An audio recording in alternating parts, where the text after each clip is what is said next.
is just the start of the Big 12 and Power 5 talk to come. Listen to JJ and Alex Monday on your drive home. Afternoons from 3 to 6 on 97.5, the KSL Sports Zone. Welcome back. It is First and 12 right here on KSL News Radio. Thanks for being with us on the program. Feels good to be on at night again on KSL News Radio. I'm not going to lie. I held down this spot for a good 12 years, and man, it feels good to be on in the evenings again, and love the audience that is at night because you know what? They're a little bit more eclectic, a little bit more understanding, and frankly, if you're a football fan and you're getting ready for the Big 12, here we are. I don't know how much you can take away from or how much we want to beat up on or heap praise onto these first couple of games in the Big 12. What a nasty start to the season for Iowa State and Kansas State. I mean, it was absolutely dumping there in Dublin. And going over to Ireland to play a football game, I'm still mixed on this whole thing and why they needed to do it at all in the first place and have a conference game in week 0 and a big one, too. That seems like a strange mix.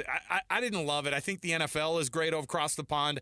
I mean, it took Chris Kleiman getting home looking over his shoulder going, I watched his press conference yesterday, and he was like, okay, is anybody listening? That was terrible grass. He was like, the footing was terrible. The rain was coming down, and it was now you say that when you lose, but that's a massive loss. And it's a big win for Iowa State, but massive loss for Kansas State. I look at their schedule and I go, I could find 3 more losses inside that thing, Mitch. And they sacrificed a home game for extra money.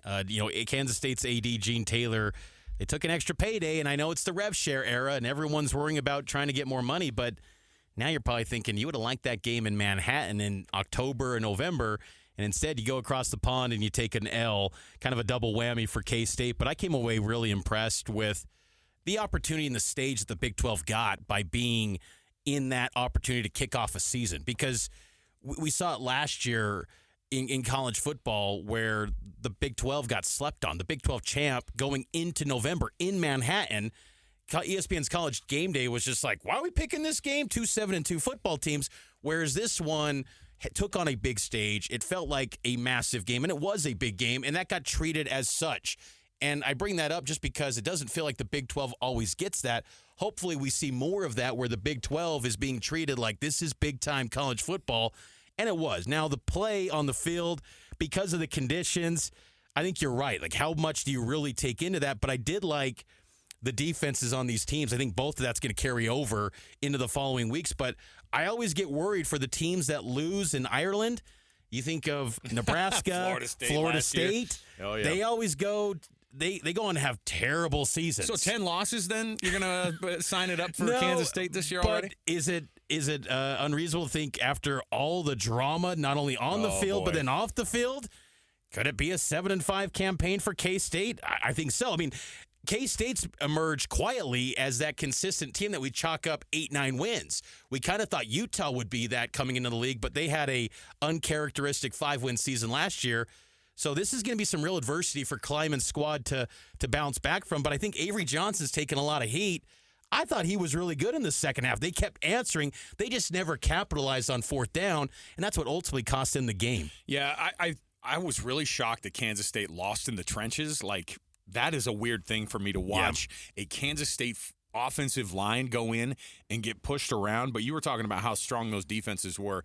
The amount of talent on the edges and at linebacker. I mean, Kansas State's got some dogs at linebacker. Yeah, Purnell and Austin Romaine are excellent. Romaine is like on another planet. He feels a lot like that Luke Kuechly type a guy who just he sniffs out everything. He's done his film work, and that's great. But I'm telling you, they've got a lot of work to do. JJ made an actual case of them going 7-5 because so many of their games are on the road and that are important, and their big games are all at home. And like you said, they already lost one because that was considered a home game over in Ireland. So I'm telling you, it's a little bit of a weird shakeout, but they got the season started for us. It was a close game. Chris Kleiman and his guys, they had a chance to get the ball back with 6 minutes left. I mean, the final score ended up the way it was with 7 minutes left in the game. And it was a battle, and Kansas State could not stop Iowa State toward the end. 3 consecutive wins in Farmageddon for Matt Campbell over Chris Kleiman. And honestly, since Kleiman's been at K-State since 2019, Campbell's dominated him. 5 out of the 7 Iowa State has won. And it's a shame that this rivalry, self-inflicted by the Big 12, is going to take a break. Brett Yormark was kind of pressed by the reporters out in Ireland about that, and I think the Big 12 needs to really reevaluate, maybe those supplementary rivalries. You got Kansas State. You have one here. You have Arizona State, BYU that's going away. That is so dumb. You need K-State, Iowa State to continue playing. Hopefully Scott Draper and the football, ops team with the Big 12 realize, hey, we need to keep this going because there's a lot of momentum. You want this nastiness, this edge from these matchups that K-State, Iowa State, BYU, Arizona State produces. You want that to continue annually. But, I think that for Iowa State to get a win where Rocco Beck looked pretty pedestrian, I mean, he didn't have any interceptions, but the fumbles between the two teams with the conditions. But Rocco Beck struggled in that first half.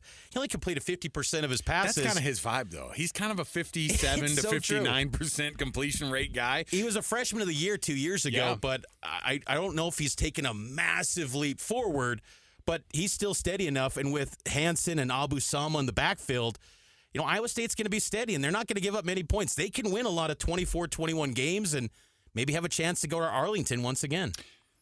Another game that happened, again, under the radar. This one sort of just snuck in there, but that Kansas versus Fresno State game, I know it's Fresno State, but I think the biggest storyline in this one wasn't just that they blew the doors off of Fresno State and they have this brand new shiny stadium that they have ready for them at KU.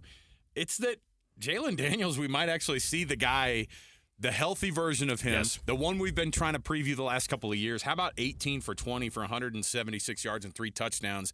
You just walk in, get it done, and then walk out of that game, and you stay healthy. That guy could be extremely scary, and we slept on him the last couple. Well, we talked about him too much the last couple of years.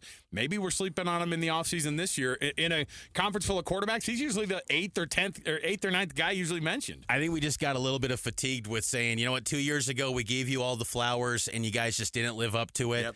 Yep. But yeah, Jalen Daniels reminded us when he's healthy, and I think the concerns in spring when he was, pretty much absent and dealing with another injury in spring ball is like, oh no, here we go again. But when he's on, he is electric in this league. And then Daniel Hishaw, too, stepping in for Devin Neal. And Hishaw's been there, for a handful of years. He looked really good, 13 carries, 69 yards. So Lance Leipold, new offensive coordinator. Jeff Grimes took a lot of heat last year from fans. Maybe that changeup is addition by subtraction potentially for Kansas as they were flying high out of the gates in their new David Booth Stadium. Let's take another break here. We'll get to the bottom of the hour, then we'll come back. Guess what we've got? We've got so many. It's not even just the quarterbacks that are exciting in this league. How about the coaches and the coaching storylines that are right there? Stay right here with us. More to go. It's First and 12, KSL News Radio, 102.7 FM, 1160 AM.